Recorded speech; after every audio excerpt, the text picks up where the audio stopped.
tazama tunavyolia,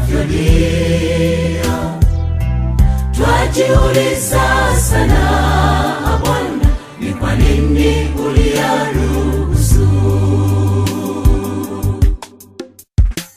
Nikumbukapo usiku huo, usiku wa huzuni nyingi, ulipokubali Bwana kwamba